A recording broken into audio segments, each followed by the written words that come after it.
Hey guys, what's going on? It's Andrew from AR Media. In tonight's video, I want to review Hannibal on 4K UHD Blu-ray. Now this one came out a few weeks ago, and I was really pumped for this one because I own the 2009 Blu-ray, and let's just say it is not the best looking, and I really love this series as a whole, with clearly Silence of the Lambs being my favorite. Now let's go over the movie itself. Now, like I said, I'm really a fan of the whole series with the Hannibal Lecter. Silence of the Lambs definitely started it off with a bang, but when this came out, I was really pumped because I was in my teenage years or about to approach them, and I saw Silence of the Lambs when I was younger. It was really hyped up to me and I really enjoyed it.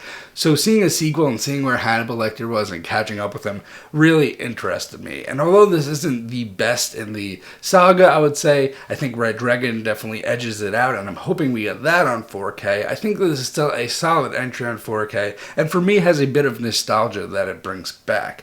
Now I think Anthony Hopkins' performance is great in this, as well as performances like Ray Liotta and Juliette Moore. I think she took over as Clarice very, very well. And overall, the movie has aged a bit, but I still think it's really good to revisit, especially after watching Silence of the Lambs, which I've watched recently with the 4K Criterion release. So anyway, guys, let's get to the video quality on this one.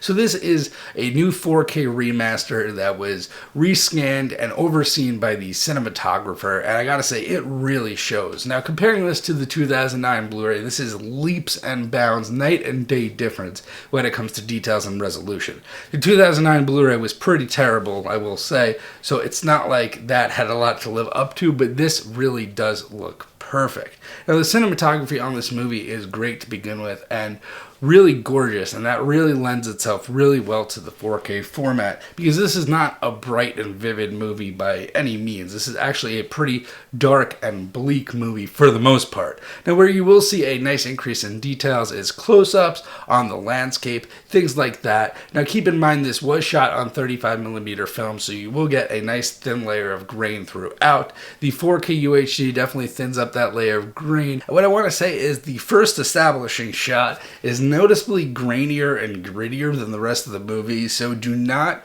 base the transfer off that first establishing shot. Make sure you watch like 5-10 minutes to get a grip of where this transfer is going.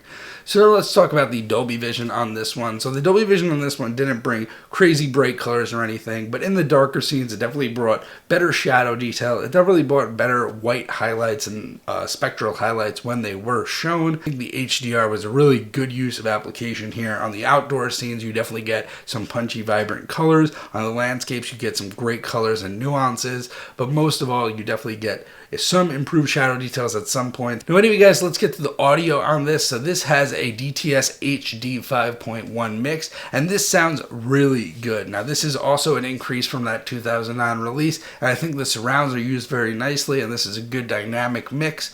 I do wish that we got an Atmos mix on this. I don't think it would add a ton considering the movie, but overall it would have been nice to get an object-oriented mix, but sadly we did not get it with this one. But considering how good the visuals are, I'm not going to tick it off for that. So anyway, guys, I think this is definitely a day one if you're a fan of the movie, but it's going to be if you're a fan of the movie. I wouldn't go out and blind buy this unless you've already seen Silence of the Lambs and really enjoy it.